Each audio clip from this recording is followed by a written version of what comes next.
Hi everyone, it's Naga Maths 12th NCERT Mathsல 4th chapter determinants with exercise 4.1 பார்க்குறோம். 4.1ல 6th sum. இப்போ இவ்வளோ நேரம் நம்மளுக்கு வந்து அந்த டிட்டர்மினன்ட்ஸ் கொடுத்து லாஸ்ட் சம் வரைக்கும் ஒரு டிட்டர்மினன்ட் இந்த 3x3 மேட்ரிக்ஸோ ஒரு 2x2 மேட்ரிக்ஸோ கொடுத்து ஒரு டிட்டர்மினன்ட்ஸ் கண்டுபிடிங்கன்னு சொல்லியிருந்தாங்க. இப்போ அந்த டிட்டர்மினன்ட்க்கு ஒரு நேம் கொடுத்துருக்குறாங்க, ஏன்னு கொடுத்து ஃபைண்ட் டிட்டர்மினன்ட் ஆஃப் ஏன்னு சொல்லியிருக்காங்க. நம்ம லாஸ்ட் என்ன செஞ்சோமோ அதே தான்.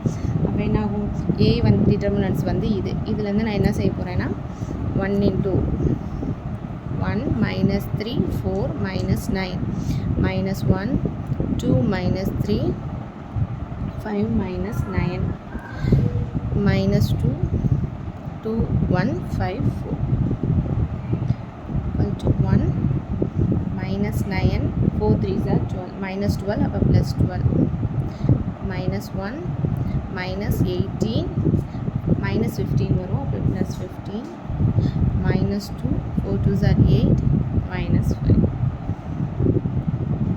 இப்போ இதை சப்ராக்ட் பண்ணோம் அப்படின்னு சொன்னால் எனக்கு என்ன வரனா 3 minus 1 இதை சப்ராக்ட் பண்ணால் minus 3 minus 2 3 அப்போ 3 plus 3 minus 6 3 6 minus 6 எனக்கு 0. இதுதான் டிட்டர்மினன்ட் ஏயோட மேட்ரிக்ஸ். தேங்க்யூ, பாய். இந்த சம் உங்களுக்கு பிடிச்சிருக்குன்னு நினைக்கிறேன். வீடியோஸை லைக் பண்ணுங்கள், ஷேர் பண்ணுங்கள், சப்ஸ்கிரைப் பண்ணுங்கள்.